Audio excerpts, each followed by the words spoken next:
প্রিয় মুসলমান ভাইয়েরা, আমার কলিজার টুকরা যুবক ভাইয়েরা, আজকাল কি সমাজের মধ্যে সবচাইতে বড় একটা ব্যাধি, সবচাইতে মারাত্মক বড় একটা ব্যাধি হলো মা বাবার সঙ্গে সন্তানগুলো বেয়াদবি করে, কথাবার্তা শুনে না। কথা বলো ঠিক কিনা? মা বাবার সঙ্গে সন্তানগুলো কি আচরণ করতে হয়, কিভাবে চলতে হয়, এই কথাগুলো আজকে সন্তানরা আজকে শুনতে চায় না, মানতে চায় না।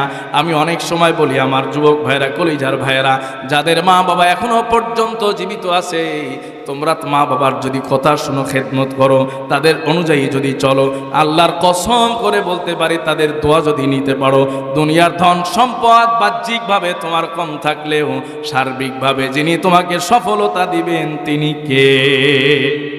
আহার নিদ্রা ভালো লাগে না,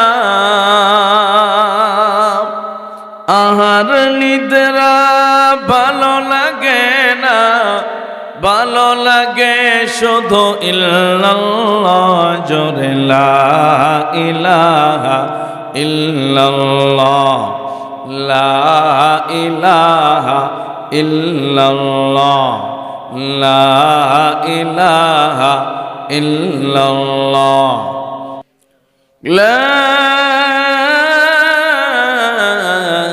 ইলাহা ইল্লাল্লাহ, মুহাম্মাদুর রাসূলুল্লাহ সাল্লাল্লাহু আলাইহি ওয়াসাল্লাম। ঐতিহ্যবাহী চর ব্রাহ্মণদী যুব সমাজের উদ্যোগে আয়োজিত আজকের এই ওয়াজ ও দোয়ার মাহফিলের সম্মানিত মান্যবর সভাপতি, প্রধান অতিথি, বিশেষ অতিথি, মঞ্চে উপস্থিত হযরত উলামায়ে কেরাম, মুরব্বিয়ানে আযম, আমার সামনে উপস্থিত আমার শ্রদ্ধাভাজন পিতৃতুল্য মুরব্বিয়ান, সমবয়স্ক তরুণ যুবক ভাইয়েরা, পর্দার আড়ালে অবস্থানরত আমার মা এবং ভগ্নীরা, আলোচনার শুরুতে সর্বপ্রথম ওই রব্বে করিমের দরবারে আমরা সকলেই শুকরগুজার হচ্ছি, কালিমাতুর শুকর আদায় করছি, যেই মহান রব্বে করিম তার অসংখ্য অগণিত বান্দাদের মধ্য থেকে নির্বাচিত করে, যাচাই বাছাই করে, মহাব্বত করে, ভালোবেসে আমাকে আর আপনাকে আমাদের বিভিন্ন ধরনের ত্রুটি, বিচ্যুতি আর দুর্বলতা থাকার পরেও এই কোরআনের মহতী জালসায় এসে বসার মতো তৌফিক দান করেছেন। এজন্য হৃদয়ের সবটুকু ভালোবাসাকে উজাড় করে সমস্বরে উচ্চ কণ্ঠে কালিমাতুশ শুকর আদায় করছি, আলহামদুলিল্লাহ। সমস্ত প্রশংসার মালিক কে? আরেকটু আওয়াজ করে বলুন, কে? কেউ যেটা পারে না পারে কে? কেউ যেটা দেখেন না দেখেন কে? এই জন্য সব সময় প্রশংসা করব কার? সম্মানিত সুধী, সম্মানিত দ্বীনী ভাইয়েরা, আল্লাহ পাক রব্বুল আলামিন তার কালামে হাকিমে সূরাতুদ দাহার, সেই সূরাতুদ দাহার থেকে সূরাতুদ দাহারের প্রথম 3টি আয়াত তেলাওয়াত করেছি। আল্লাহ পাক যদি তৌফিক দেন, এই সূরাতুদ দাহারের এই প্রাথমিক 3টি আয়াতের আলোকে আজকের এই মাহফিলে গুরুত্বপূর্ণ সময়ে কিছু কথা আরজ করার চেষ্টা করব। তিনি তৌফিক দেওয়ার মালিক, তিনি কে? সম্মানিত ভাইয়েরা, এর আগে আরেকটু আগে কুশল বিনিময় করা দরকার ছিল। আপনারা সবাই কেমন আছেন? আলহামদুলিল্লাহ, আমিও আপনাদের দোয়ায় আল্লাহ পাকের মেহেরবানিতে ভালো আছি। আসলে আমাদেরকে যিনি ভালো রেখেছেন তিনি কে? যিনি আমাদের এখানে হাজির করেছেন তিনি কে? আল্লাহু আকবার। আল্লাহ ছাড়া, আল্লাহর মেহেরবানি আর দয়া ছাড়া আমরা এখানে হাজির হতে পারতাম না। কথা বলুন ঠিক কিনা? আমি তো দেখতেছি আমরা যারা আছি আমরা অনেক দুর্বল। এই যে আমার সামনে আমার বাবাজিরা বসে আছে, বয়স হয়ে গেছে, শীত অনেক বেশি আজকে, আমরা দুর্বল, এরপরেও আমাদেরকে আল্লাহ হাজির করেছেন। কথা বলুন ঠিক কিনা? আমাদের চেয়ে অনেক হাট্টা কাট্টা, জোয়ান, স্বাস্থ্যবান বাজারের মধ্যে ঘুরতেছে, আছে না নাই? তাদেরকে আল্লাহ পাক হাজির করেন নাই, এজন্য তারা হাজির হতে পারে নাই। আজকে এটা বুঝে আসবে না, কঠিন কিয়ামতের ময়দানে যারা আজকে এখানে বসেছে আর যারা বসে নাই তারা কোনোদিন সমান হবে না। কথা বলুন ঠিক কিনা? তাদের আমল নামা, যারা বসেছে তাদের আমল নামা আর যারা বসে নাই তাদের আমল নামা কোনোদিন এক হবে না। কারণ যারা এই কনকনে শীতকে উপেক্ষা করে, আরামের বিছানাটাকে ত্যাগ করে, বাজারের চাষটলের মজা আনন্দ এটাকে বর্জন করে কোরআন শোনার জন্য, নিজের আত্মাকে পরিশুদ্ধ করার জন্য, মালিককে পাওয়ার জন্য এখানে এসেছে, আর যারা আসে নাই কিয়ামতের দিন কোন সময় এরা এক হতে পারে না। কথা বলুন ঠিক কিনা? এজন্য আপনারা খুশি না বেজার? আবারও আল্লাহ শুকরিয়া আদায় করেন, আলহামদুলিল্লাহ। আমি মাত্রই গাড়ি থেকে নামছি, তো আমার ভাই আশরাফ আলী বললেন যে ভাইজান এখনই স্টেজে গেলে ভালো হয়, পানিও খাই নাই, চাও খাই নাই। আমি চিন্তা করলাম যদি আমার 10 মিনিট আগে স্টেজে যাওয়ার কারণে দুজন মানুষ এখানে বসে দুটা কথা শুনতে পারে, এটাই আমার জন্য বেশি উপকারী হবে। কথা বলেন ঠিক কিনা? সম্মানিত ভাই, এই জন্য দিনের কাজে সবার আগে নিজের প্রয়োজনকে পেছনে ফেলে দ্বীনের কাজ, কোরআনের কাজ, আল্লাহকে রাজি খুশি করার কাজ আমাদের সবার আগে। কথা বলুন ঠিক কিনা? এক্সট্রা আওয়াজ দিচ্ছে কি? এটা নিয়ে নিতে হবে, এটা অফ করে দাও, লাইনটা অফ করে দাও, এই লাইনটা অফ করে দাও। থাক সম্মানিত ভাইয়েরা, সময় ক্ষেপণ করব না, মূল আলোচনায় চলে যাব। পবিত্র কোরআনের এই সূরার নাম বলছি কি? সূরাতুদ দাহার। মনে রাখতে হবে, কথা মনে রাখতে হবে, সূরাতুদ দাহার। এই সূরার আরেকটা নাম আছে সূরাতুল ইনসান। সুবহানাল্লাহ পড়েন। ইনসান মানে কি? মানুষ। ইনসান মানে কি?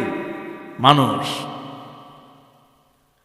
আল্লাহ পাক রব্বুল আলামিন বলেন, হাল আতা আলাল ইনসানি হিনুম মিনাদ দাহরি লাম ইয়াকুন শাইআম মাযকুরা। আল্লাহু আকবার। আল্লাহ পাক রব্বুল আলামিন বলেন, গোলাম তোমার জীবনে কি এমন সময় অতিবাহিত হয় নাই, তোমার জীবনে কি এমন সময় যায় নাই যেই সময়টাতে তোমার কোনো অস্তিত্ব ছিল না, তোমার নাম ছিল না, তোমার বংশ পরিচয় ছিল না, তোমার কোনো শক্তি ছিল না, সামর্থ্য ছিল না, তোমার কোনো পদ পদবি ছিল না, তোমার কোনো ক্ষমতা ছিল না, তোমার কোনো দাপট ছিল না। আল্লাহ পাক রব্বুল আলামিন বলেন, গোলাম হাল আতা আলাল ইনসানি হিনুম মিনাদ দাহরি লাম ইয়াকুন শাইআম মাযকুরা। আল্লাহু আকবার। আল্লাহ কি বলছেন? মানুষ, তোমার জীবনে এমন একটা সময় গেছে, তোমার উপরে এমন একটা সময় অতিবাহিত হয়েছে যেই সময় তোমার অস্তিত্ব ছিল না। কথা বলুন ঠিক কিনা? আমার বয়স 33 বছর, একদম রিয়েল বয়স। আজ থেকে 33 বছর আগে, মনে করেন 34 বছর আগে আমার কি অস্তিত্ব ছিল?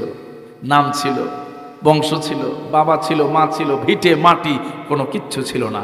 এরপরেও আমাকে আজকে অস্তিত্ববান করে যিনি আজকে এই সমস্ত যোগ্যতা দান করেছেন, তিনি কে? যার বয়স 50 বছর হলো, 60 বছর হয়ে গেল, আল্লাহ পাক রব্বুল আলামিন স্মরণ করিয়ে দেন, রে গোলাম তুমি আজকে কত বয়স পেয়েছো? তোমার আজকে সন্তান হয়েছে, নাতি নাতনি হয়েছে, জায়গা জমি হয়েছে, দোকান হয়েছে, ব্যবসা বাণিজ্য হয়েছে। এই সব কিছুর মোহে পড়ে আজকে তুমি আমি আল্লাহকে ভুলে গেছো। অথচ মাত্র কিছুদিন আগের কথা যদি স্মরণ করো, তোমার এই সব কোনো কিছুর অস্তিত্ব, এমনকি তোমার জীবনের অস্তিত্বই ছিল না। কথা বলুন ঠিক কিনা? আল্লাহ পাক রব্বুল আলামিন শুধু তাই নয়, আরো বলছেন কাইফা তাকফুরুনা বিল্লাহি ওয়া কুনতুম আমওয়াতান ফাআহয়াকুম সুম্মা ইউমীতুকুম সুম্মা ইউহয়ীকুম সুম্মা ইলাইহি তুরজাউন। আল্লাহু আকবার। আল্লাহ বলেন কাইফা তাকফুরুনা বিল্লাহ, কিভাবে তুমি আল্লাহকে অস্বীকার করবে? ওয়া কুনতুম আমওয়াতা, তুমি তো ছিলে মৃত। ফাআহয়াকুম, আমি আল্লাহ তোমাদেরকে জীবিত করেছি। সুম্মা ইউমীতুকুম, আবার মৃত্যু দেব। সুম্মা ইউহয়ীকুম, মৃত্যুর পরে আবার জীবিত করব। সুম্মা ইলাইহি তুরজাউন, আবার আমি আল্লাহর কাছে তোমাকে ফিরে আসতে হবে। কথা বলুন ঠিক কিনা? আল্লাহ পাক রব্বুল আলামিন বলেন, গোলাম তোমাকে আমি সৃষ্টি করেছি একদম মৃত বস্তু থেকে। আজকে বিজ্ঞান গবেষণা করেছে পুরুষের যেই বীর্য আছে, পুরুষের যেই শুক্রাণু আছে, এই পুরুষের আর নারীর শুক্রাণু সম্পর্কে তারা গবেষণা করে সিদ্ধান্ত উপনীত হয়েছে নারী পুরুষের শুক্রাণুর মধ্যে কোনো প্রাণ নাই।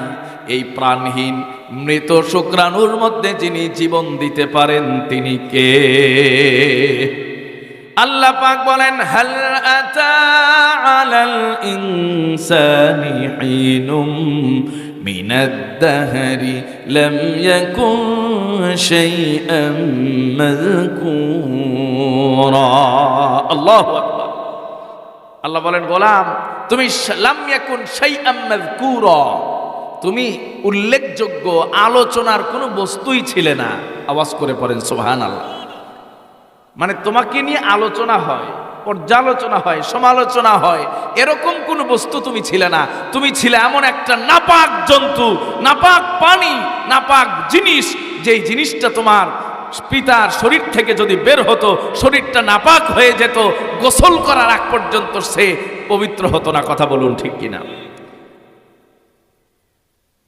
এমনই একটা নাপাক বস্তু থেকে, এমনই একটা দুর্গন্ধযুক্ত বস্তু থেকে আল্লাহ পাক রব্বুল আলামিন আমাকে আর আপনাকে সৃষ্টি করেছেন। আল্লাহ পাক রব্বুল আলামিন বলেন কাইফা তাকফুরুনা বিল্লাহি ওয়া কুনতুম আমওয়াতান ফাআহয়াকুম সুম্মা ইউমীতুকুম সুম্মা ইউহয়ীকুম সুম্মা ইলাইহি তুরজাউন।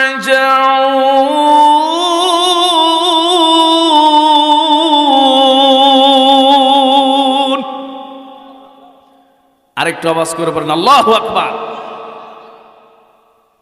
আল্লাহ পাক রব্বুল আলামিন বলছেন আয়াতি, কিভাবে আমি আল্লাহকে তুমি অস্বীকার করবে? অস্বীকার করার কোনো সুযোগ নাই।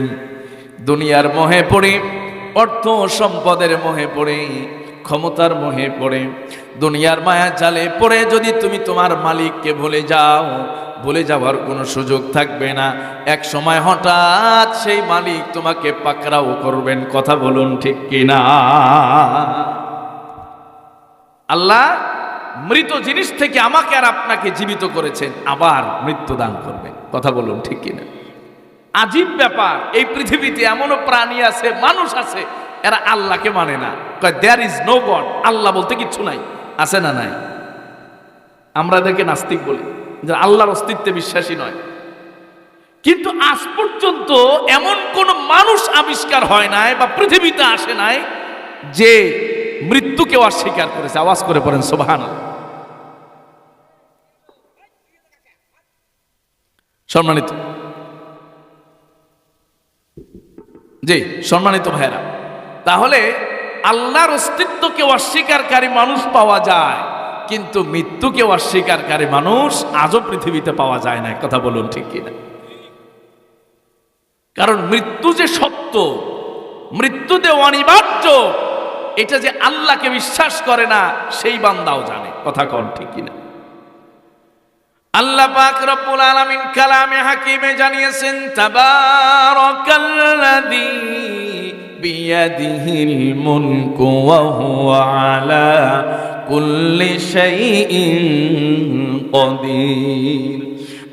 আল্লাযী খালাকাল মাউতা ওয়াল হায়াতা লিয়াবলুয়াকুম আইয়ুকুম আহসানু আমালা।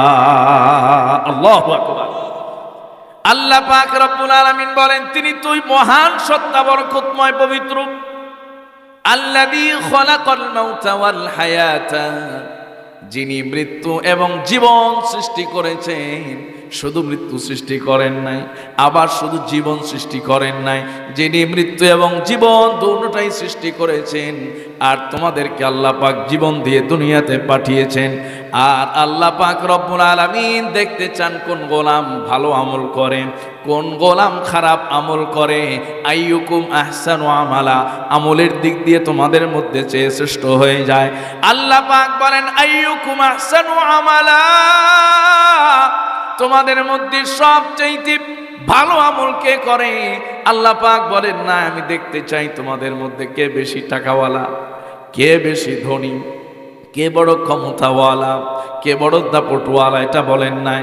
আল্লাহ পাক বলছেন, গোলাম তোমাদের মধ্যে কে নেক আমল বেশি করেছে, বেশি আমলওয়ালা। আল্লাহ পাক রব্বুল আলামিন ওই বান্দার জন্য এই কামিয়াবি আর সফলতার ঘোষণা দিয়েছেন। আওয়াজ করে বলুন, কথা ঠিক কিনা? আল্লাহ বলছেন, আইয়ুকুম আহসানু আমালা। আহসান মানে সুন্দর, অনেক সুন্দর। তোমাদের মধ্যে কে অধিক সুন্দর আমলকারী, তাকে আমি আল্লাহ দেখতে চাই। এজন্যই জীবন দিয়েছি। এই জীবনের সময়গুলোকে কাজে লাগিয়ে কে বেশি ভালো আমল করে, আমি তাকে একটু দেখতে চাই। আওয়াজ করে পড়েন সুবহানাল্লাহ। আমি আর আপনি যে আজকে মাহফিলে পড়েছি, সেই এই মাহফিলে বসাটাও একটা ভালো আমল, নেক আমল। কথা বলেন ঠিক কিনা? আল্লাহ পাক রব্বুল আলামিন জানিয়েছেন, গোলাম এই যে আমি তোমাকে একটা অনস্তিত্ববান অবস্থা থেকে, একটা মৃত জন্তু জিনিস থেকে, নাপাক পানি থেকে আমি আল্লাহ সৃষ্টি করলাম। আল্লাহ পাক রব্বুল আলামিন মানুষ সৃষ্টির পুরা ব্যাপারটাই পবিত্র কোরআনুল কারীমে আলোচনা করেছেন। আল্লাহ পাক রব্বুল আলামিন কালামে হাকিমে বলেছেন, ইয়াখরুজু মিন বাইনিস সুলবি ওয়াত তারাইব ইন্নাহু আলা রাজঈহি লাকাদির। আল্লাহু আকবার। আল্লাহ পাক বলেন, গোলাম দেখো, তোমার বাবার পৃষ্ঠদেশ থেকে নির্গত আর তোমার মায়ের বক্ষ দেশ থেকে নির্গত এই দুজনের সামান্য 2 ফোঁটা পানির মাধ্যমে আমি আল্লাহ তোমাকে সৃষ্টি করলাম। গোলাম এত নিকৃষ্ট নাপাক জন্তু থেকে আমি আল্লাহ তোমাকে সৃষ্টি করলাম। যখনই তোমার বাবার সেই বীর্যটুকু তোমার মায়ের মাতৃজঠরের মধ্যে পৌঁছে গেল, আল্লাহ পাক রব্বুল আলামিন বলেন, গোলাম যখনই এই মা বাবার বীর্যটুকু মায়ের মাতৃজঠরের মধ্যে পৌঁছে গেল, আর তোমার মা যেদিন থেকে অনুভব করতে পারলেন তার পেটের মধ্যে সন্তান আসতেছে, তোমার নাম জানে না, তোমার চেহারা পর্যন্ত দেখে নাই, এরপরেও মায়ের কলিজার মধ্যে সন্তানের প্রতি মহাব্বত, ভালোবাসা যিনি দান করে দিয়েছেন তিনি কে? আর একটু আওয়াজ করে বলুন, তিনি কে? আল্লাহ পাক রব্বুল আলামিন জানাইয়েছেন, গোলাম এই যে আমি তোমাকে তোমার মায়ের পেটের ভেতরে দিয়ে দিলাম, আর দেখবা দুনিয়াতে অনেক দম্পতি আছে, দুনিয়াতে অনেক স্বামী স্ত্রী আছে, 10 বছর 20 বছর পর্যন্ত সংসার করে ফেলেছে, কিন্তু এখনো পর্যন্ত সন্তানের মুখ দেখতে পারে না। কথা বলুন ঠিক কিনা? আল্লাহ পাক রব্বুল আলামিন বলেন, গোলাম তোমার মায়ের পেটের মধ্যে যখন জঠরের মধ্যে আমি আল্লাহ সিনা পাক 1 ফোঁটা বীর্য তোমার বাবার বীর্যটাকে ফেলে দিলাম, আমি আল্লাহ চাইলে এটাকে নষ্ট করে দিতে পারতাম। কথা বলুন ঠিক কিনা? দুনিয়ার চেহারা দেখতে পারতাম না, দুনিয়ায় এত বড় যুবক হতে পারতাম না, দুনিয়ার চেয়ারম্যান মেম্বার এমপি হতে পারতাম না, কারণ আমি আল্লাহ তোমার মায়ের পেটের মধ্যেই তোমাকে নষ্ট করতে পারতাম। ঠিক কিনা? আল্লাহ তাআলা বলেন, গোলাম আমি তোমাকে নষ্ট করি নাই, তোমার বাবার 1000 ফোঁটা পানি নষ্ট হয়ে গেছে, কিন্তু আমি আল্লাহ তোমাকে যেই পানিটুকু দ্বারা সৃষ্টি করব ওইটাকে আমি নষ্ট করি নাই। অনেক যত্ন করে তোমার মায়ের রেহেমের মধ্যে যখন আমি রাখলাম, রেহেমের মধ্যে রাখার পরে তোমার মা অনেক কষ্ট করে যেদিন থেকে তোমার মা অনুভব করতে আরম্ভ করলেন, ওই দিন থেকে তোমার মা আর স্বাভাবিক জীবন যাপন করতে পারে না, তোমার মা স্বাভাবিকভাবে খাবার গ্রহণ করতে পারে না, তোমার মা হাঁটা চলা করতে কষ্ট হয়ে যায়। আস্তে আস্তে তোমার বয়সটা যখন পেটের মধ্যে বাড়তে থাকে, তোমার মায়ের বড় কষ্ট হতে থাকে। আগের মতো পেট ভরে খেতে পারে না, ভারী জিনিসগুলো উঠাতে পারে না। রাত্রিবেলায় মা যখন আমার 8 মাস 9 মাসের গর্ভবতী হয়ে গেছেন, ঠিক মতো ঘুমাইতে পারে না। পেটের মধ্যে তুমি যখন লাথি মারো, ওই লাথিটা গিয়ে কলিজার মধ্যে লাগে। কথা বলুন ঠিক কিনা? আল্লাহ পাক রব্বুল আলামিন বলেন, গোলাম তোমাকে আমি নষ্ট করি নাই, তোমার অস্তিত্বকে আমি নষ্ট করি নাই, বরং তোমার অস্তিত্বটাকে আমি এত সুন্দরভাবে পরিচর্যা করেছি। কিভাবে পরিচর্যা করেছি? তোমার মা তোমাকে না দেখার পরেও তোমাকে এত বেশি মহাব্বত করেছেন, ভালোবেসেছেন। হঠাৎ যদি দেখেন পেটের মধ্যে কোনো নড়াচড়া বনাই বন্ধ হয়ে গেছে, সঙ্গে সঙ্গে আবার ডাক্তারের কাছে চলে যাই। আমি আল্লাহ তোমার মায়ের মধ্যে এত মহাব্বত দিয়েছি, তোমার বাবার অন্তরের মধ্যে মহাব্বত দিয়েছি, তোমার দাদা দাদি নানা নানির অন্তরের মধ্যে মহাব্বত দিয়েছি। এই যে সবাই মিলে একটা যত্ন করে এক দুর্বিনীত মহাব্বত আকর্ষণ আমি সৃষ্টি করে আল্লাহ পাক রব্বুল আলামিন তোমাকে এত মায়া, এত মহাব্বত আর এত ভালোবাসা দিয়া দুনিয়ার জমিনে আমি আল্লাহ তোমাকে ভূমিষ্ঠ করেছি। ঠিক কিনা? আল্লাহ পাক বলেন, গোলাম তোমাকে নষ্ট করি নাই, তোমার যেন ক্ষতি না হয়, কষ্ট না হয়। দেখেন অনেক মানুষ আছে দুনিয়াতে আসে মায়ের পেট থেকে 2টা হাত নাই। কথা বল ঠিক কিনা? অনেক মানুষ আছে 2টা পা নাই, চোখ নাই, ওই অঙ্গে সমস্যা, ওই অঙ্গে সমস্যা, কিন্তু মালিক আমাকে আর আপনাকে এত ভালোবেসেছেন যে আমরা এই পৃথিবীতে যা কিছু আমাদের প্রয়োজন এই সব কিছু সুন্দরভাবে আল্লাহ পাক দান করে দিয়েছেন। কথা বলুন ঠিক কিনা? আল্লাহ বলেন, গোলাম কাইফা তাকফুরুনা বিল্লাহ, এরপরেও তুই আমাকে কিভাবে অস্বীকার করবি? কথা বলুন ঠিক কিনা? আল্লাহ বলেন, এরপরেও তুই কিভাবে আমাকে অস্বীকার করার কোন উপায় আছে? কথা বলে। প্রিয় মুসলমান ভাইয়েরা আমার, শুধু তাই নয়, আল্লাহ পাক রব্বুল আলামিন কালামে হাকিমের মধ্যে জানিয়েছেন, গোলাম ওয়াসাইনাল ইনসানা বিওয়ালিদাইহি ইহসানা হামালাতুহু উম্মুহু কুরহান ওয়া ওয়াদাআতুহু কুরহা। আল্লাহু আকবার। আল্লাহ পাক রব্বুল আলামিন বলেন, গোলাম এই যে আমি একটা প্রসেসিং করি, আমি আল্লাহ তোমাকে এই দুনিয়াতে নিয়ে আসলাম, দুনিয়ার মুখ আমি আল্লাহ দেখাইলাম। এই দুনিয়াতে পাঠানোর বা আসার জন্য মূল মাধ্যম হলো মা এবং বাবা। কথা বলেন ঠিক কিনা? মা বাবা হলো আসার মাধ্যম, কিন্তু আমাদের সৃষ্টিকর্তা যিনি, মূল কারিগর যিনি, তিনি কি? আল্লাহ। আল্লাহ পাক রব্বুল আলামিন কি আশ্চর্য ব্যাপার! কালামে হাকিমে, পবিত্র কোরআনুল কারীমে আল্লাহ পাক একটি আয়াতের মধ্যে মা বাবার হকের কথা আলোচনা করেছেন, আবার সাথে সাথে আল্লাহর হকের কথা আলোচনা করেছেন। সুবহানাল্লাহ। যেহেতু আল্লাহ বলছেন যে আমি আল্লাহ সৃষ্টিকর্তা, কিন্তু মা এবং বাবা হলো তোমার দুনিয়াতে আসার মাধ্যম। কথা বলেন ঠিক কিনা? আমি আল্লাহর যেমন হক আছে, অধিকার আছে, ঠিক তেমনি ভাবে যেই মা এবং বাবার কষ্টের বিনিময়ে তুমি দুনিয়ার মুখ দেখেছো, সেই মা বাবার হক আছে না নাই? আল্লাহ পাক রব্বুল আলামিন কালামে হাকিমে জানিয়েছেন, ওয়ালা তাকুল লাহুমা উফফিন ওয়ালা তানহারহুমা ওয়া কুল লাহুমা কওলান কারীমা واخفض لهما جناح الذل من الرحمة সবাই পড়ুন ওয়াকুর রব্বিরহামহুমা কামা রব্বায়ানি সগীরা। আল্লাহু আকবার।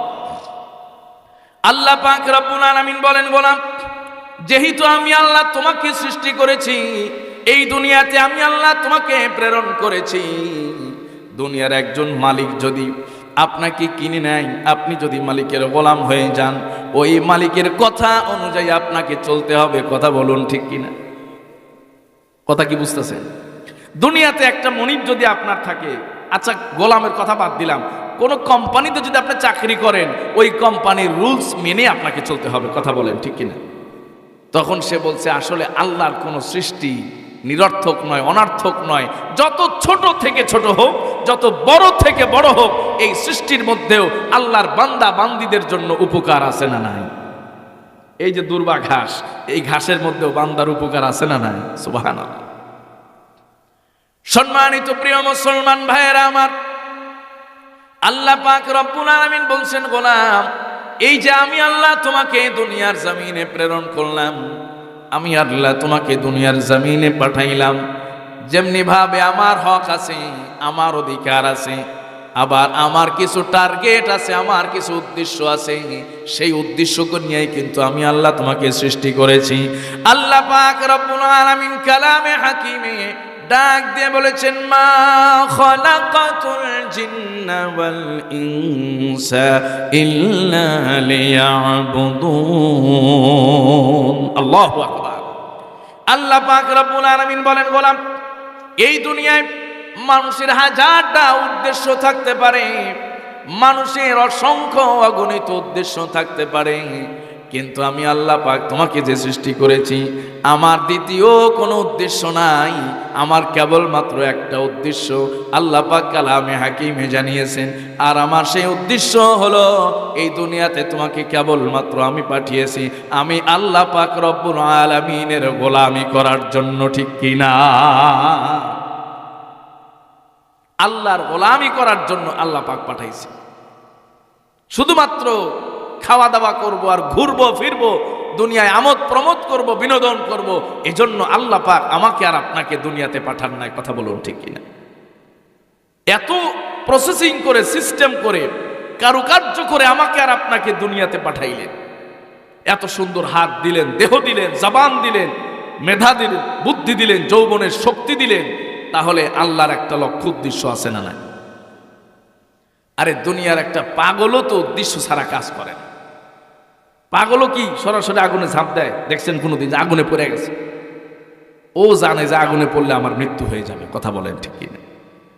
একজন দুনিয়ার অস্বাভাবিক মানুষ যার মস্তিষ্ক ঠিক নাই, সেও যদি অনর্থক কোনো কাজ না করে, ইচ্ছা করে আগুনে ঝাঁপ না দেয়, তাহলে আমার আল্লাহ কিভাবে অনর্থক কাজ করতে পারেন, কথা বলেন ঠিক কিনা? এই জন্য আমাকে আর আপনাকে সৃষ্টি করার একটা লক্ষ্য উদ্দেশ্য আছে, আর সেই লক্ষ্য উদ্দেশ্যটাই হলো আমরা দুনিয়াতে এসে কেবলমাত্র গোলামি করব কার? আরেকটু আওয়াজ করে কার? এজন্য দুনিয়াতে কোনো তন্ত্র মন্ত্র কোনো কিছুর গোলামি চলবে না, একমাত্র গোলামি চলবে কার? সম্মানিত ভাইয়েরা, আল্লাহর গোলামি করতে হবে, আল্লাহর দাসত্ব করতে হবে। আল্লাহ আমাকে আর আপনাকে যেভাবে চলতে বলেছেন সেভাবেই চলতে হবে।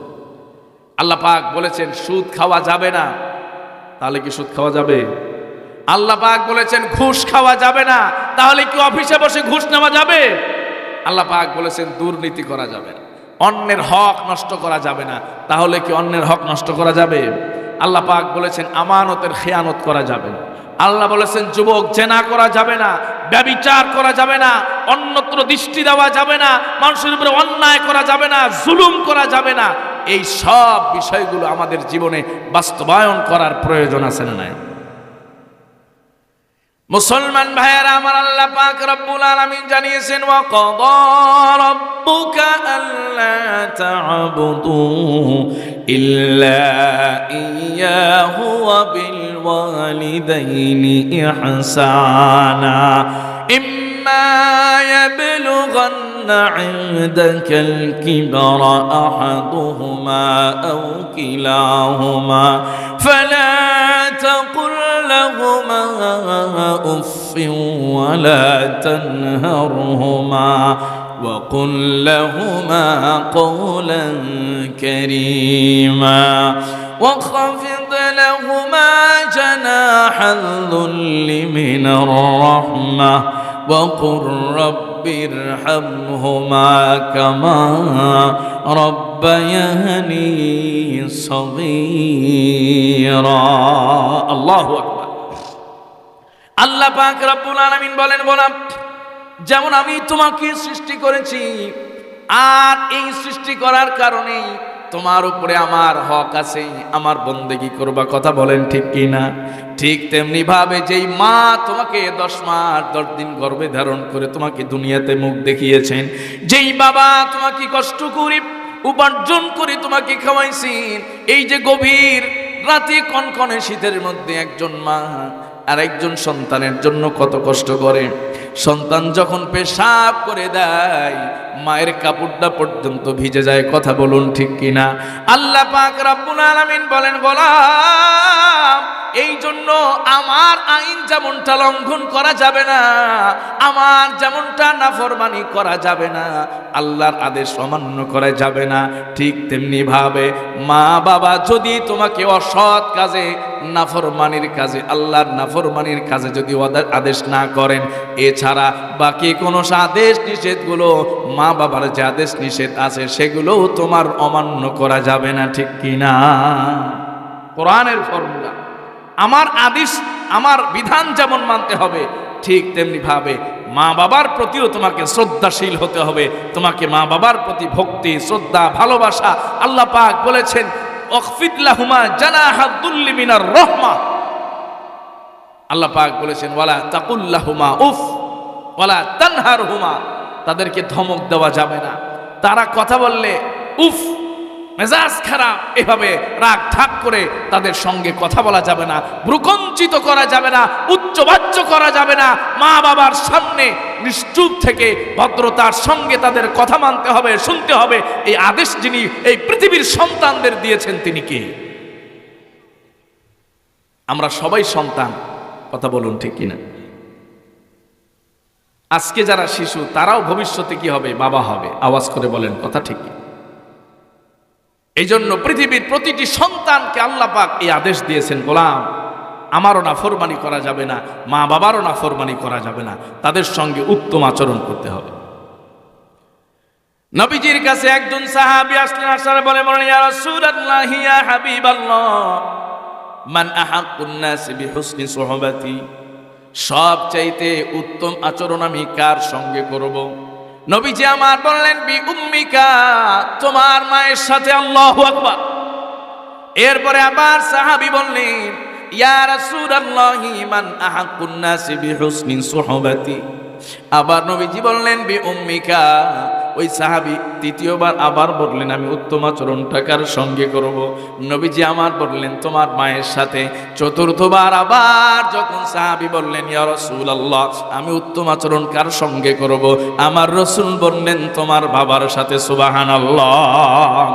কারণ হলো এই পৃথিবীর বিজ্ঞান বলেছি, একজন মা নরমাল ডেলিভারি করার সময়, সন্তান যখন নরমাল ডেলিভারি করে, যখন তার সন্তান প্রসব হয়ে যায়, ওই সময় যেই পরিমাণ ব্যথা একজন মা সহ্য করে, খোদার কসম করে বলি দুনিয়ার স্বাভাবিক কোনো মানুষ, সুস্থ মানুষ ওই ব্যথা সহ্য করতে পারবে না। ওই ব্যথা যদি সাধারণ একজন সুস্থ মানুষের শরীরের মধ্যে চলে যায়, সঙ্গে সঙ্গে কলিজা ফেটে মানুষটা মারা যাবে। আল্লাহু আকবার। আল্লাহ পাক রব্বুল আলামিনের জন্য বলেছেন, আমার পরে, আমার হকের পরে, আমার দায়িত্বের পরে, আমার বিধানের পরে, আমি আল্লাহর হকের পরে মা এবং বাবার হক আদায় করতে হবে। মুসলমান ভাইয়েরা আমার, নবী করিম সাল্লাল্লাহু আলাইহি ওয়াসাল্লাম শৈশবকালেই তার মা মারা গিয়েছিলেন, কথা বলুন ঠিক কিনা? আমার ইয়াতীম নবী মা হারা হয়েছে, বাবা হারা হয়েছেন। মা এবং বাবার আদর তেমনটা সময় তিনি পান নাই। জন্মের আগেই বাবা মারা গেছেন, অল্প সময়ের ব্যবধানে শৈশবকালে মা মারা গেছেন। নবীজি সাল্লাল্লাহু আলাইহি ওয়াসাল্লাম আল্লাহর একজন বান্দির দুধ পান করেছিলেন, তার নাম হলো হযরতে হালিমাতুস সাদিয়া। নবীজি আমার একদিন সাহাবায়ে কেরামকে নিয়ে বসে আছেন, আলোচনা করছেন, কথাবার্তা বলছেন। হঠাৎ নবীজি একজন জীর্ণ শীর্ণ বৃদ্ধা মহিলাকে দেখে দাঁড়িয়ে গেলেন। আওয়াজ করে পড়েন আল্লাহু আকবার। সাহাবায়ে কেরাম বড় আশ্চর্য হয়ে গেলেন, নবীজি আমার কেন দাঁড়িয়ে গেছেন? ওই জীর্ণ শীর্ণ একজন মধ্যবয়সী মহিলা যখন নবীজির কাছে এসে দাঁড়িয়ে গেছে, আমার নবীজি দাঁড়িয়েছিলেন এমত অবস্থায় শরীরের মধ্যে একটা কাপড় ছিল, চাদর ছিল। ওই চাদরটা নবীজি আমার মাটির মধ্যে বিছিয়ে দিলেন, আর ওই জীর্ণ শীর্ণ মধ্যবয়সী মহিলাটাকে বিনীতভাবে বসার জন্য আবেদন করলেন। সুবহানাল্লাহ। সাহাবায়ে কেরাম বড় আশ্চর্য হয়ে গেলেন, ইয়া রাসূলুল্লাহ, ইয়া হাবিবাল্লাহ, আমরাই তো আপনাকে সবচাইতে বেশি সম্মান করি এই পৃথিবীতে, আসমানের নিচে জমিনের উপরে আপনি তো সবচাইতে বড় সম্মানের অধিকারী, কিন্তু আজকে তো ব্যাপারটা ব্যতিক্রম হয়ে গেল। আপনি নবী নিজেই দাঁড়িয়ে গেলেন, কথা বলুন ঠিক কিনা? আপনি নবী নিজেই দাঁড়িয়ে গেলেন, এরপরে আবার শুধু তাই নয়, গায়ের চাদরটা পর্যন্ত মাটিতে বিছায়া দিলেন। আল্লাহ পাক রব্বুল আলামিনের হাবিব বিশ্ব নবী সাহাবায়ে কেরামকে লক্ষ্য করে বললেন, আমার সাহাবীরা শোনো, ইনি তো সাধারণ কোনো মানুষ নন, সাধারণ কোনো নারী নন। ইনাকে দেখতে যদিও তোমার কাছে জীর্ণ শীর্ণ মনে হয়েছে, আধ বয়সী মনে হয়েছে, কাপড়টাও ভালো না, এত দামি কাপড় পরে আসে নাই, কিন্তু এই মানুষটার মর্যাদা, এই মহিলার মর্যাদা এই মক্কার জমিনে আমার কাছে সবচাইতে বেশি, কারণ ইনি হলেন আমার সেই দুধমা হযরতে হালিমাতুস সাদিয়া। আল্লাহু আকবার। মুসলমান ভাইয়েরা আমার, বর্তমান সময়ে বড় কষ্ট লাগে, বড় দুঃখ লাগে, যেই নবীর উম্মত আমরা, এই নবী মাকে কত ইজ্জত করেছেন, সম্মান করেছেন। আপন মা নয়, মাত্র দুধ মা, কিন্তু এত সম্মান করেছেন, এত ইজ্জত করেছেন। কিন্তু বর্তমান সময়ের যুবকেরা, বর্তমান সময়ের সমাজের মানুষগুলো, এই সমাজের মধ্যে বর্তমান পৃথিবীতে আমাদের দেশে আপনি সমাজে ঘুরবেন, জায়গায় জায়গায় যাই, বিভিন্ন ওয়াজ মাহফিলে আলোচনা করার জন্য গেলে অনেক মা আছেন, অনেক বাবা আছেন, চিঠি পাঠায়, হুজুর মা বাবার খেদমত সম্পর্কে কথা বলবেন, ওয়াজ করবেন। আজকে কোরআন হাদিসের আলোকে মসজিদে জুমার বয়ানে মা বাবার খেদমত সম্পর্কে অসংখ্য অগণিত আলোচনা হওয়ার পরেও এই সমাজে এমন সন্তান আছে, নিজে ফ্ল্যাট বাসায় থাকে, বাড়িতে থাকে, কিন্তু জনম দুঃখিনী মায়ের জায়গা হয় না, কথা বলুন ঠিক কিনা? সন্তান, তোমার উপর আল্লাহর লানত পড়বে, কথা বলুন ঠিক কিনা? এই দুনিয়াতে তুমিও গাড়ি বাড়ির মালিক হইলেও মায়ের বদদোয়া যদি তোমার উপরে লেগে যায়, তাহলে তুমি জেনে রাখো এই দুনিয়াতে এই মাটিও তোমাকে গ্রহণ করবে না, কথা বলুন ঠিক কিনা?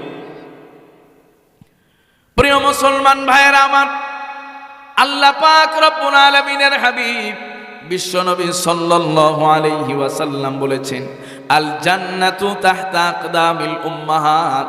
এই পৃথিবীতে একটা শ্রেণীর মানুষ আছে, একটা শ্রেণীর মানুষ আছে, তারা বড় দামি, তারা বড় শ্রেষ্ঠ।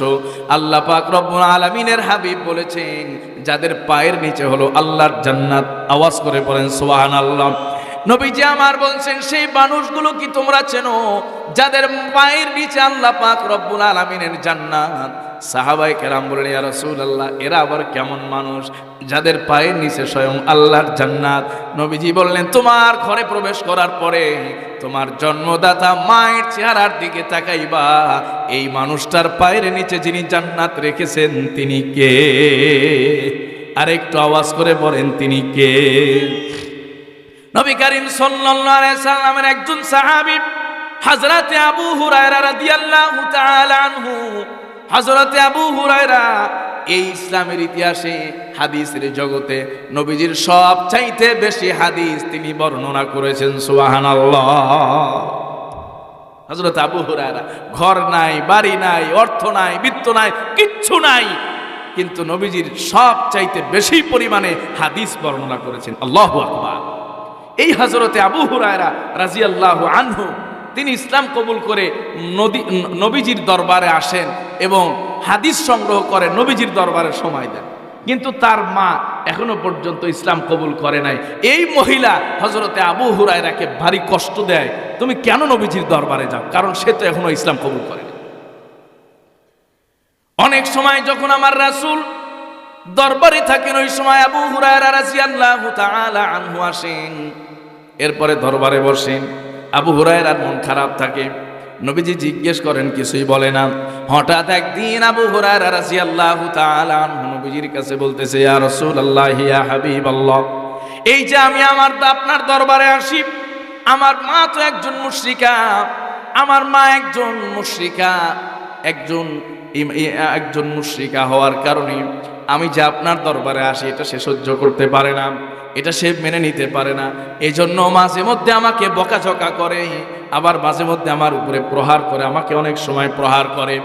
নবীজি সাল্লাল্লাহু আলাইহি সাল্লামের কাছে আবু হুরায়রা রাদিয়াল্লাহু তাআলা আনহু যখন এই কথা বললেন, অভিযোগ করলেন, আমার রাসূল বললেন, আবু হুরায়রা রে, তুমি এমন একজন মানুষের নামে আমার কাছে নালিশ করেছো, অভিযোগ করেছো, স্বয়ং আমি রাসূল তার ব্যাপারে ইন্টারফেয়ার করতে পারি না। আল্লাহু আকবার।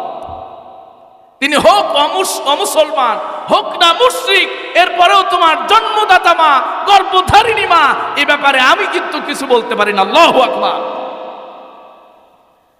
হযরত আবু হুরায়রা বললেন, ইয়া রাসূলুল্লাহ, ইয়া হাবিবাল্লাহ, আমি তো আমার মায়ের নামে তেমন কোনো নালিশ করি নাই, আবার গুরুতর কোনো অভিযোগ করি নাই যে আপনি আমার মাকে পানিশমেন্ট করবেন, শাস্তি দিবেন, এমন কোনো অভিযোগ তো আমি করি নাই।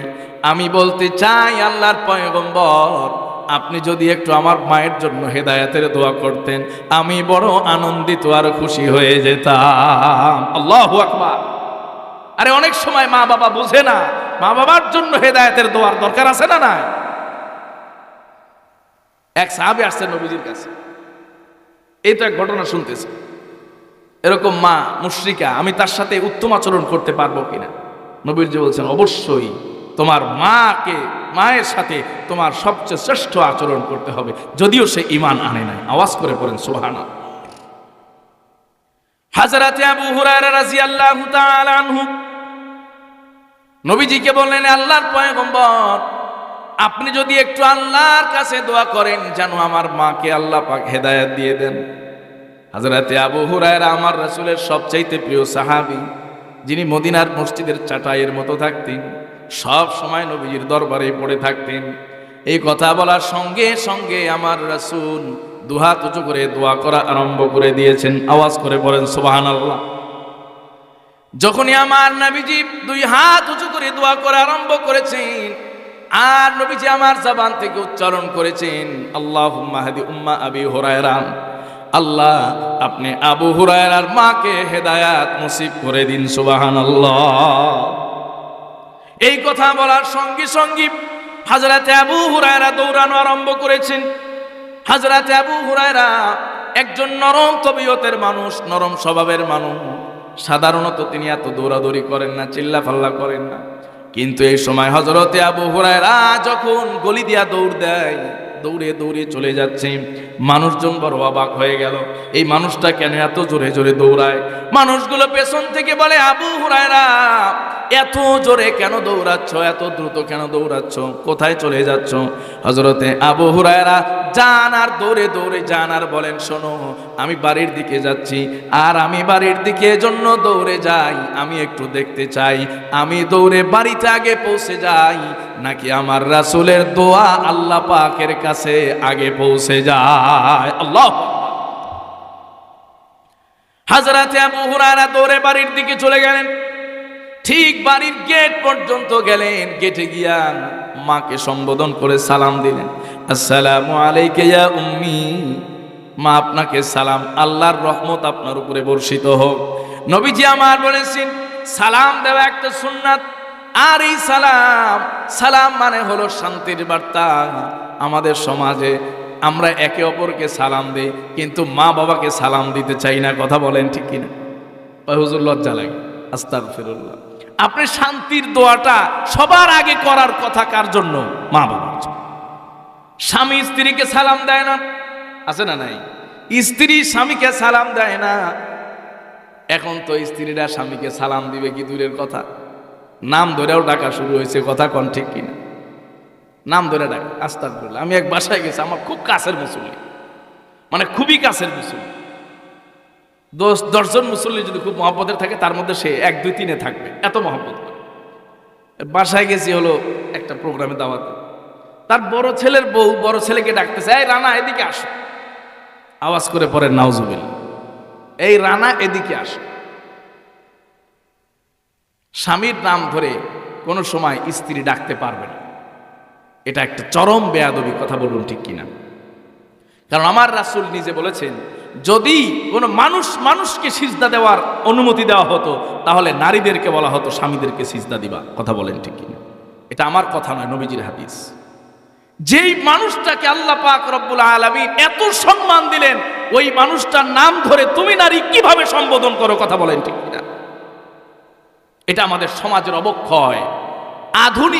আধুনিকতার নামে এই সমাজের যত অবক্ষয় চলতেছে, কথা কন ঠিক কিনা? আধুনিকতা, এটা কোনো আধুনিকতা নয়। আমাদের মায়েরা, নানীরা, দাদিরা নিজের স্বামীর নাম তো নেয়ই নেই কোনোদিন। ওই নামে ওই এলাকার কোনো পুরুষের নাম থাকলে ওই নামটা উচ্চারণ করে না। কথা কোন ঠিক কিনা? এটাই হলো ভদ্রতা, এটাই হলো আখলাক, এটাই হলো স্বামীর প্রতি ভক্তি, শ্রদ্ধা। আমি তো শুনে থোয়া খায় গেলাম, এই রানা এদিকে আসো। আল্লাহু আকবার, আস্তাগফিরুল্লাহ। সম্মানিত ভাইয়েরা, সমাজের অবক্ষয়, সমাজের অবক্ষয়। সমাজ আজকে অবক্ষয়ের অতল গহ্বরে পৌঁছে গেছে। স্বামী স্ত্রীর মধ্যে বনিবনা নাই, মহাব্বত নাই, ভালোবাসা নাই, আন্তরিকতা নাই, একজন আরেকজনের প্রতি শ্রদ্ধা সম্মান এটা নাই, মাথায় কাপড় নাই। আগেকার যুগে একজন মহিলা যদি রাস্তায় দিয়ে হাঁটতো, বোরকা পরেই হাঁটতেছে, একজন পুরুষ সামনে দিয়ে হাঁটতে, উনি রাস্তার নিচে নামতে নামতে খাদে পড়ে যেত। কথা কর ঠিক কিনা? আর এখন আপনার সামনে দাঁড়াবে, পারলে আপনারা ধাক্কা দিয়ে যান, নইলে আপনি সাইড দিয়ে যান। কথা কন ঠিক কিনা? সম্মানিত ভাইয়েরা, আজকে মার্কেটগুলোতে যাবেন, বাজারগুলোতে যাবেন, মেলাগুলোতে যাবেন, সব জায়গায় শুধু নারী নারী নারী, আছে না নাই? এটাই ইসলাম বিদ্বেষী, ইসলামের চরম শত্রু ইহুদি আর খ্রিস্টানদের চক্রান্ত, যে নারীদেরকে ঘর থেকে বের করে দাও। কারণ যেই নারীর শরীরের দিকে, চেহারার দিকে, পেটের দিকে পর পুরুষের বদনজর পড়বে, ওই নারীর পেট থেকে আব্দুল কাদের জিলানী জন্ম হবে না, আবু বকর, ওমর, ওসমান জন্ম হবে না, শাহজালাল, শাহপরান জন্ম হবে না, আল্লামা সাইদি আর আহমদ শফি জন্ম হবে না। কথা বলুন ঠিক কি? ওই নারীর পেট থেকে জন্ম হবে আপনার বিচ্ছু শামসু, আছে না নাই? বিচ্ছু শামসু, ফাটাকিষ্ট, আরো কি কি নাম আছে, সন্ত্রাসীদের নাম। এরা জন্ম হবে যারা মানুষকে পিস্তল ঠেকায়া রাস্তায় টাকা লুট করবে, আত্মসাৎ করবে, ধর্ষণ করবে, জেনা ব্যভিচার করবে। কথা কোন ঠিক কিনা? এটা ইহুদি খ্রিস্টানদের চক্রান্ত। কারণ মায়ের পেট যদি পবিত্র হয়, মা যদি পর্দানসীন হয়, তাহলে সেই পেট থেকে আব্দুল কাদের জিলানী জন্ম হবে, সুলতান খাজা মঈনুদ্দিন চিশতি জন্ম হবে। কথা বলুন ঠিক কিনা? শাহজালাল মুজাররাদি ইয়ামানি জন্ম হবে, যার তাকবীরের ধ্বনিতে গৌর গোবিন্দের রাজপ্রাসাদ থরথর করে কেঁপে চূর্ণ বিচূর্ণ হয়ে গিয়েছিল। কথা বলুন ঠিক কিনা? আর যেই নারী নিজে নষ্টা ভ্রষ্টা, এদের গর্ভ থেকে ওই যে ধর্ষক আর বড় বড় স্মাগলার আর সন্ত্রাসীর জন্ম হবে। কথা বলুন ঠিক কিনা? কারণ মা হলো আপনার আমার জন্য প্রোডাকশন হাউস। এটা যেমন হবে, এখান থেকে প্রোডাকশনটা কি এরকমই আসবে। আপনি চিনির কল থেকে লবণ বের করতে পারবেন? লবণের কল থেকে চিনি বের করতে পারবেন? কোনোদিন সম্ভব। এজন্য সম্মানিত প্রিয় মুসলমান ভাইয়েরা আমার, এই নারী জাতি পৃথিবীর সব চাইতে বড় সম্পদ। আমি একটা আলোচনায় বলেছি গত পরশুদিন এই ছোট্ট কথাটা, কিন্তু কথাটা ছোট হলেও কথাটার গভীরতা অনেক বেশি। আমার সম্মানিতা মায়েরা, বোনেরা, যদি এই একটা কথা বুঝে নেয়, এই একটা কথা যদি তারা অনুভব করতে পারে, বুঝতে পারে, খোদার কসম করে বলি, একজন নারীর জন্য এই একটা কথা হেদায়েতের জন্য জরিয়া হয়ে যেতে পারে। ঠিক কিনা? সেই কথাটা হলো যে এই পৃথিবীতে যত নবী রাসূল এসেছেন, সবাই এসেছেন মহিলাদের পেট থেকে, নারীর পেট থেকে। কথা বলুন ঠিক কিনা?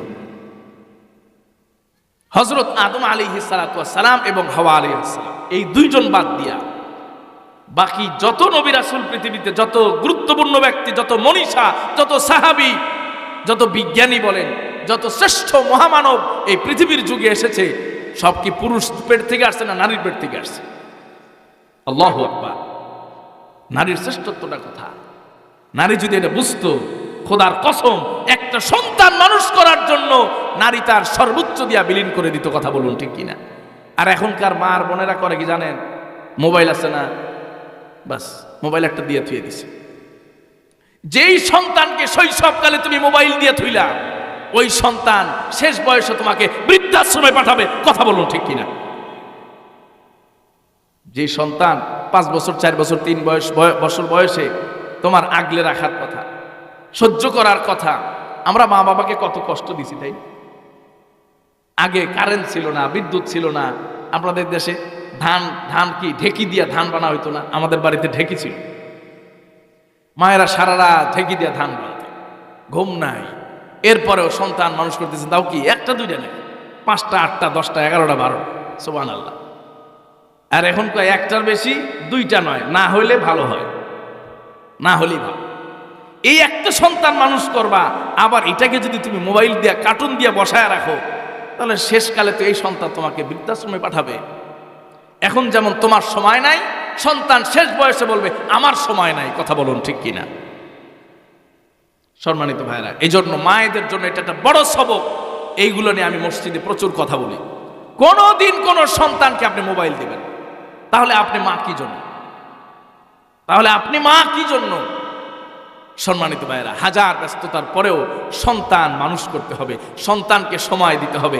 একজন আদর্শ সন্তান যদি আমি আর আপনি লালন পালন করে যেতে পারি, কিয়ামতের ময়দানে একজন সন্তান শুধু মা বাবাকে নয়, এক এলাকার মানুষকে জান্নাতে নিয়ে যাবে। কথা বলুন ঠিক কিনা?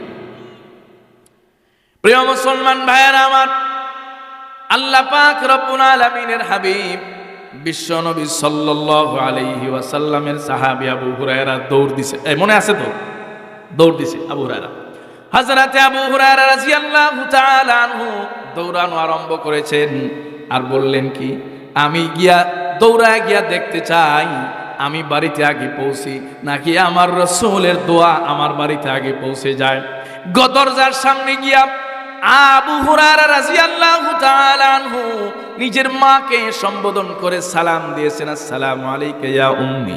সঙ্গে সঙ্গে ভেতর থেকে এমন একটা আওয়াজ এসেছে, আবু হুরায়রার কলিজাটা যিনি ঠান্ডা করে দিয়েছেন তিনি কে? আল্লাহু আকবার।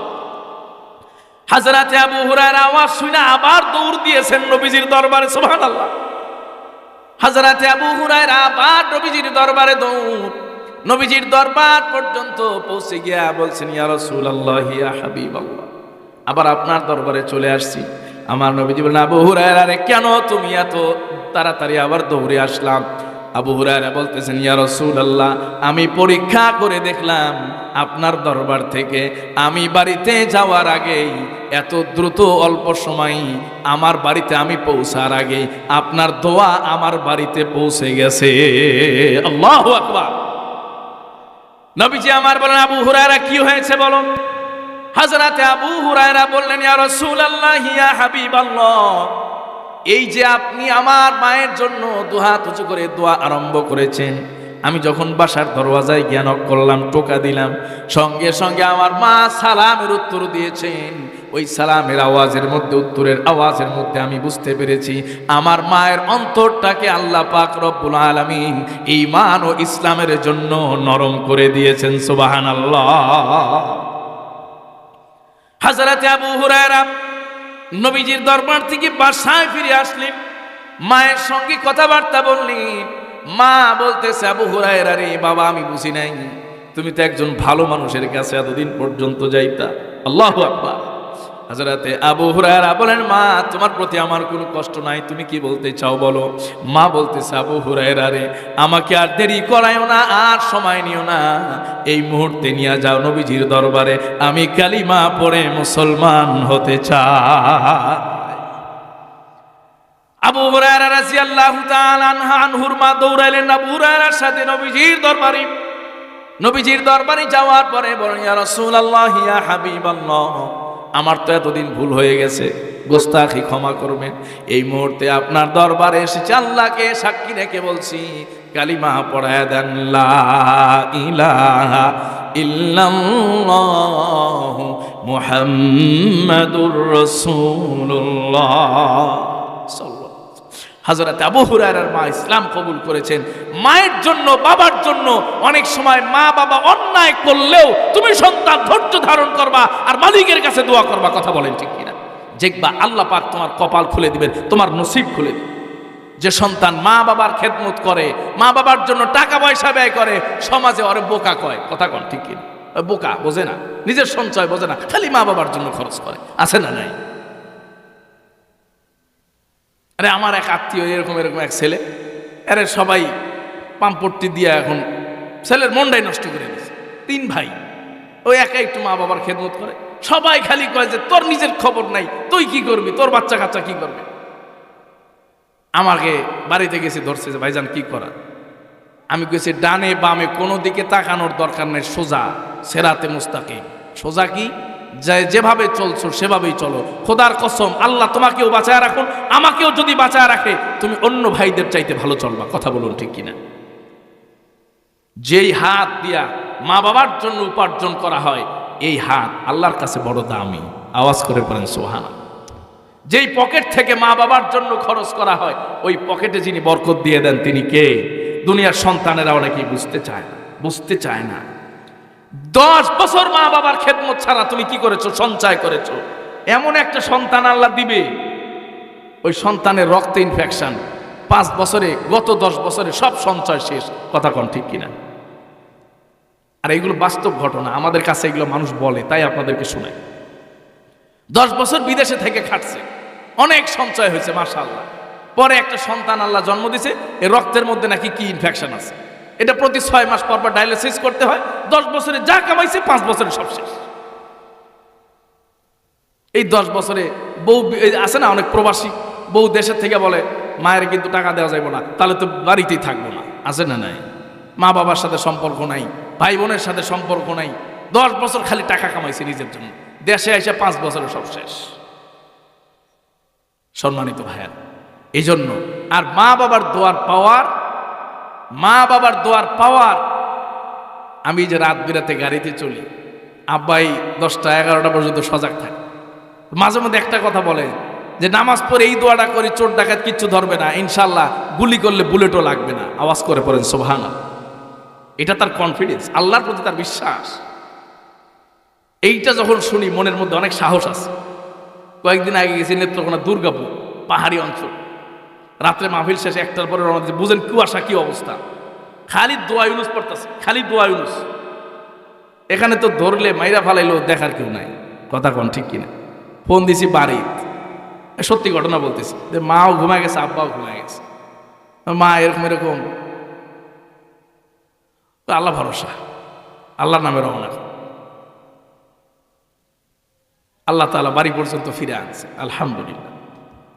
সম্মানিত ভাইয়েরা, যুবকরা বোঝে না, সমাজের সন্তানেরা বোঝে না যে মা এবং বাবা তোমার জন্য কত বড় সম্পদ। কথা বলেন ঠিক কি? প্রিয় মুসলমান ভাইয়েরা আমার, তোমার মায়ের আর তোমার বাবার দোয়ার মধ্যে আল্লাহ পাকের কোনো পর্দা থাকে না। দোয়া করার সঙ্গে সঙ্গে যিনি কবুল করে নেন তিনি কে? আর একটু আওয়াজ করে বলেন তিনি কে?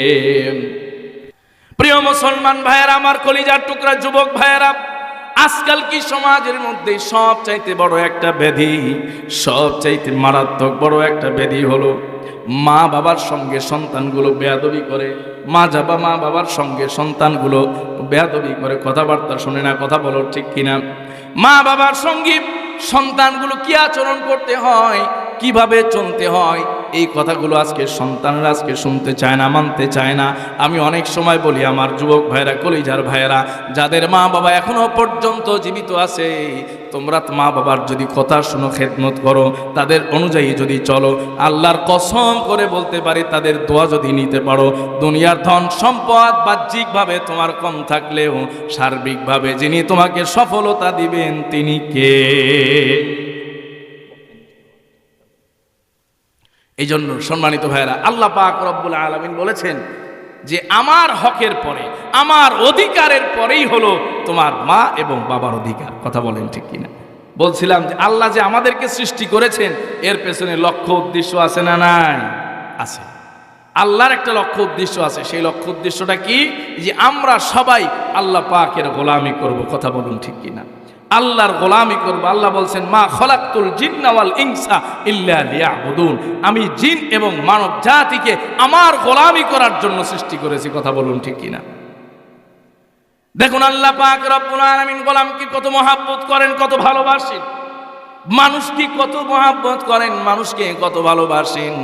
আল্লাহ পাক রব্বুল আলামিন কালামে হাকিমের মধ্যে জানিয়েছেন ওয়া ইয ক্বালা রাব্বুকা লিল মালাইকাতি ইন্নী জাঈলুন ফিল আরদি খলিফা قالوا أتجعل فيها من يفسد فيها ويسفك الدماء ونحن نسبح بحمدك ونقدس لك قال إني أعلم ما لا تعلمون الله أكبر আল্লাহ পাক বলছেন যে আমি যখন দুনিয়াতে মানুষ পাঠানোর ইচ্ছা পোষণ করলাম, সুবহানাল্লাহ বলে, তাহলে দুনিয়াতে আগে মানুষ ছিল না। আল্লাহ পাক রব্বুল আলামিন দুনিয়াতে যখন তার খলিফা মানুষ যখন পাঠানোর ইচ্ছা পোষণ করলেন, এই দুনিয়া তো মাটি নাই, মানুষ থাকবে কোথায়? দুনিয়াতে মাটি ছিল হলো পানি, শুধু পানি আর পানি। এখন যেমন অনেক নদী খাল বিল ভরাট করে মানুষ কি করতেছে? রাস্তা করতেছে, বাড়ি করতেছে, মার্কেট করতেছে। কথা বলেন ঠিক কিনা? এই পানি, এই জমিনটার মধ্যে শুধু ছিল পানি আর পানি, মাটির কোনো নাম গন্ধ কোনো কিছু ছিল না। আল্লাহ পাক রব্বুল আলামিন কালামে হাকিমে জানিয়েছেন আমি যখন দুনিয়ার মানুষগুলোকে এই দুনিয়াতে আমার খলিফা হিসাবে, প্রতিনিধি হিসাবে প্রেরণ করতে চাইলাম, আমি যখন আমার বান্দা বান্দীদেরকে দুনিয়াতে প্রেরণ করতে চাইলাম, আমি ফেরেশতাদের সামনে একটা ঘোষণা দিলাম। ফেরেশতাদেরকে ডাক দিয়া বললাম আমার ফেরেশতারা, এই দুনিয়াতে আমি আমার প্রতিনিধি সৃষ্টি করতে চাই, প্রতিনিধি পাঠাইতে চাই। ফেরেশতারা বলে মালিক, আপনি এমন এক দলকে পাঠাইতে যাচ্ছেন যারা দুনিয়াতে যাওয়ার পরে দাঙ্গা হাঙ্গামা করবে, ফিতনা ফাসাদ করবে, রক্তপাত ঘটাবে। তাদেরকে সৃষ্টি করার কি দরকার? আমরাই তো আপনার বেশি ইবাদত করি। আল্লাহ পাক রব্বুল আলামিন বলেন ক্বালা ইন্নী আ'লামু মা লা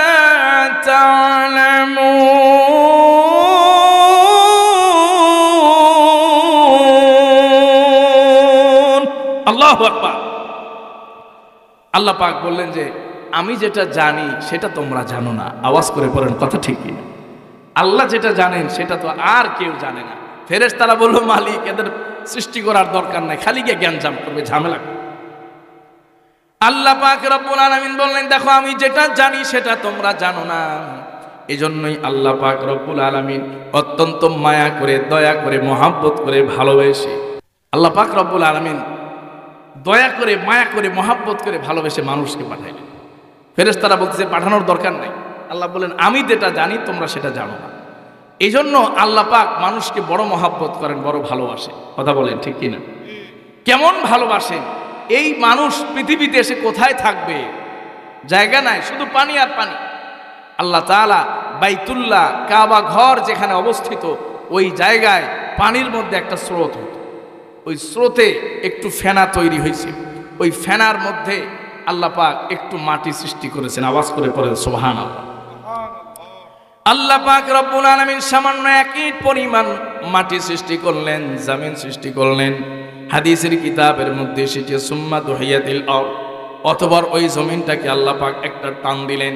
আল্লাহ পাক রব্বুল আলামিন কুদরতি হাতের মধ্যে নিয়ে যখন জমিনটাকে একটা টান দিয়ে দিলেন, সঙ্গে সঙ্গে পুরা পৃথিবীর মতো জমিনটা বিস্তৃত হয়ে যায়। আল্লাহু আকবার।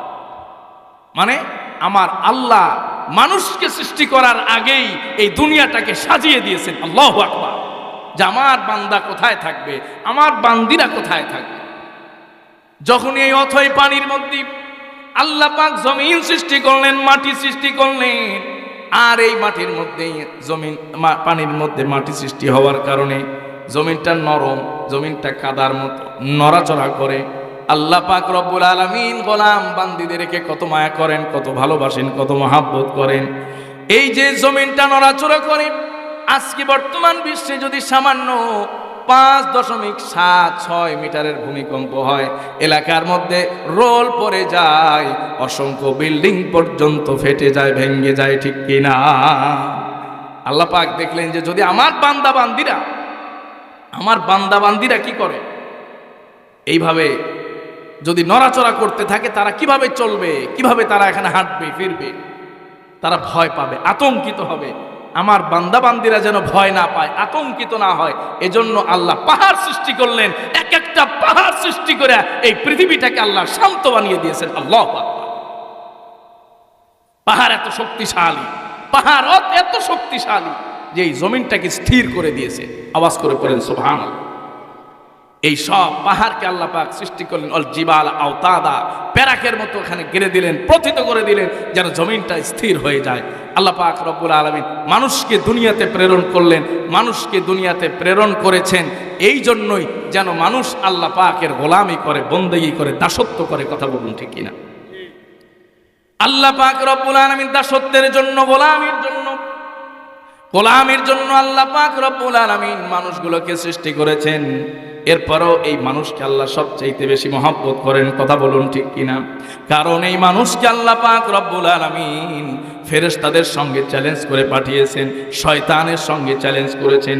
শয়তান আল্লাহর সঙ্গে চ্যালেঞ্জ করেছে, মালিক আপনি আমাকে এত ক্ষমতা দিবেন, লম্বা ঘটনার দিকে যাওয়ার সুযোগ নাই, যদি এত ক্ষমতা দিবেন মানুষের রক্তের মধ্যে গিয়ে আমি ধোকা দিব, জাহান্নামের বাসিন্দা বানায়া দেব। আল্লাহ বলছেন যে শয়তান শোন, তুই সারা জীবন চেষ্টা করবি, মুজাহাদা করবি, আমার গোলাম যদি 70 বছর বয়সে, 80 বছর বয়সে, 60 বছর বয়সে কোনো এক রজনীতে গভীর রাতে যদি আমার কুদরতি কদমে সিজদা দিয়া মাত্র 2 ফোঁটা চোখের পানি ফেলে দেয়, যিনি কুদরতি কদমে কোলে উঠায় আনিবেন তিনি কে? আর একটু আওয়াজ করে, তিনি কে? প্রিয় মুসলমান ভাইয়েরা আমার, ছোট্ট একটা ঘটনা শোনাই, বিদায় হব 5 মিনিটের মধ্যে। আল্লাহ পাক রব্বুল আলামিনের একজন গোলাম, তিনি এত বড় পাপিষ্ঠ ছিল, এত বড় পাপিষ্ঠ ছিল, তার পেশা ছিল কাফন চুরি করা। কি চুরি করা? কাফন চুরি করা। যেই মানুষটা মানুষের অর্থ করি চুরি করে, টাকা পয়সা চুরি করে, তার চাইতে বড় মারাত্মক হলো কবরের সেই মুর্দার কাফন চুরি করা। একদিন কাফন চুরি করতে গিয়া এক কবরের মধ্যে যখন কাফনের কাপড়টা ধরে যখনই টান দিয়েছেন, টান দেওয়ার সঙ্গে সঙ্গে দেখেন ওই মুর্দারের কাপড়ের নিচে তার বুকের উপরে ছোট্ট একখানা চিঠি পাওয়া যায়। আল্লাহু আকবার। ছোট্ট একখানা চিঠি পাওয়া যায়। যখন কাফন চোর বেচারা কাপড়ের সাথে আবার যখন চিঠি পাইল, ওই চিঠিটাকে হাতে নিয়ে পড়া আরম্ভ করেছে। ওই চিঠির মধ্যে আরবি ভাষায় লেখা আছে, আল্লাহ পাক রব্বুল আলামিনের কাছে ওই বান্দা ক্ষমা চায়। ওই বান্দা বলে, মালিক আপনি আমাকে ক্ষমা করে দেন, আপনি ছাড়া কোনো রব নাই, আপনার রসুল ছাড়া আমাদের কোনো পানাহা নাই, ঠিক কিনা? যখন কাফন চোর বেচারা এই চিঠি দেখলো আর চিঠির মর্ম বুঝলো, চিঠির মর্ম উপলব্ধি করতে পারলো, আল্লাহ পাক রব্বুল আলামিন তার দিলটাকে নরম করে দিয়েছে, কাফনের কাপড়টাকে ফেলে দিয়ে চলে এসেছে। আওয়াজ করে পড়েন সুবহানাল্লাহ। জমিনে যখন চলে এসেছে, আসার পরে চিঠিটাকে সামনে নিয়ে একটু চিন্তা করতেছে, আল্লাহর যেই বান্দাটা দুনিয়া থেকে বিদায় হয়ে গেল, এই দুনিয়াতে সে অসংখ্য অগণিত বার প্রতিনিয়ত আল্লাহ পাকের কাছে ক্ষমা চেয়েছে। দুনিয়া থেকে বিদায় নেওয়ার পরে আবার চিঠি লিখে নিয়ে গেছে মালিকের কাছে, যেন বারবার কবরের মধ্যে কিয়ামত পর্যন্ত সে মালিকের কাছে মাপ চাইতে পারে। আল্লাহু আকবার। দুনিয়াতে তো আল্লাহর কাছে ক্ষমা চাইছে, আর কবরের মধ্যে চিঠি লিখে নিয়ে গেছে যে আমার এই মাপ চাওয়ার চিঠিটা যেন আমার কবরের মধ্যে সঙ্গী হয়, আল্লাহ যেন বুঝেন যে আমি সব সময় মালিকের কাছে মাপ চাই। আল্লাহু আকবার। ওই কাফন চোর বেচারা চিন্তা করলো, যেই মানুষটা কবরের মধ্যে গিয়াও আল্লাহ পাকের কাছে ক্ষমা চায়, আর আমি মানুষ দুনিয়াতে থেকেও আল্লাহর কাছে ক্ষমা চাই না। কথা বলেন ঠিক? আল্লাহর কাছে আমি মাপ চাই না, ইস্তেগফার করি না, আমার চাইতে হতভাগা নগণ্য আর পাপিষ্ঠ কোনো গোলাম পৃথিবীর জামিনে হতে পারে না, ঠিক কিনা? সঙ্গে সঙ্গে কাফন চোর ওই সময় সিদ্ধান্ত নিল, এই এতদিন পর্যন্ত যা গুনাহ করেছি, যা অন্যায় করেছি, যেই যা অন্যায় করেছি, যার কাছে ক্ষমা চাইতে হবে তিনি কে? আর একটু আওয়াজ করে তিনি কে? কাফন চোর সিদ্ধান্ত নিল আর কোনোদিন কবরের কাছে যাব না, আর কোনোদিন কাফনের কাপড় চুরি করব না, আর কোনোদিন অন্যায়ভাবে কোনো অর্থ আত্মসাৎ করব না। এই মুহূর্তে মালিকের কাছে আমি ক্ষমা চাই, ক্ষমা প্রার্থনা করি, মালিক যেন আমার জীবনের সব গুনাহগুলো মাফ করে দেন। সুবহানাল্লাহ। কিতাবের মধ্যে এসেছে আল্লাহ পাক রব্বুল আলামিন কিয়ামতের ময়দানে এই গোলামটাকেও ক্ষমা করে জান্নাতের বাসিন্দা বানিয়ে দিবেন। সুবহানাল্লাহ। এত বড় নিকৃষ্ট একজন কাফন চোর, সেও যদি আল্লাহর দরবারে ফিরে যেতে পারে, গোলাম যুবক তুমি কেন এখনো পর্যন্ত মালিকের দরবারে ফিরে যাও না? কথা বলুন ঠিক কিনা? বলো যুবক, আজকে তুমি কেন এখনো পর্যন্ত আমার মালিকের কুদরতি কদমে সিজদা দিয়া, মালিকের কুদরতি কদমে সিজদা দিয়া তুমি তাওবা করো না, ইস্তেগফার করো না? যুবক, তোমার সময় নাই, যে কোনো সময় তোমার রূহ বের হয়ে যেতে পারে। কথা বলুন ঠিক কিনা? এই জন্য যেই মালিক আমাদেরকে এত মায়া করে, মহব্বত করে, ভালোবেসে তৈরি করেছেন, বানিয়েছেন, সেই মালিক সব সময় ক্ষমা করে দেওয়ার জন্য রেডি হয়ে আছেন। কথা বলেন ঠিক কিনা? দুনিয়ার মানুষ আর আল্লাহর মধ্যে পার্থক্য হলো কি জানেন? দুনিয়ার মালিকেরা চাইলে বিরক্ত হয়, আপনাকে যতই ভালোবাসে আপনি একবারের জায়গায় 3 বার চান, বিরক্ত হয়ে যাবে। কথা বলেন ঠিক কিনা? আর আমাদের মালিক তো এমন মালিক, ওনার কাছে না চাইলে তিনি রাগান্বিত হয়ে যায়। আল্লাহু আকবার। এই জন্য আজকের এই মাহফিলে সম্মানিত ভাইয়েরা, আমরা আল্লাহ পাকের কাছে ইস্তেগফার করি। সবাই 2 হাত তুলি, সবাই 2 হাত তুলি। আসামির মতো, আসামি ধরলে পুলিশটা বলে স্যারেন্ডার করো, আসামিরা যেমন স্যারেন্ডার করে ঠিক তেমনি ভাবে আল্লাহর কাছে স্যারেন্ডার করে আস্তাগফিরুল্লাহ, আস্তাগফিরুল্লাহ রাব্বি মিন কুল্লি যামবি ওয়া আতুবু ইলাইহি লা হাওলা ওয়ালা কুওয়াতা ইল্লা বিল্লাহিল আলিয়্যিল আযীম। আল্লাহ আপনি আমাদের সকলের তওবাকে কবুল করেন। সবাই বলেন আমিন। বাকি জিন্দেগি আপনার আদেশ নিষেধ অনুযায়ী চলার তৌফিক দেন। সবাই বলেন আমিন। ওয়া মা আলাইনা ইল্লাল বালাগ ওয়া আখিরু দাওয়ানা আনিল হামদুলিল্লাহি রাব্বিল আলামিন।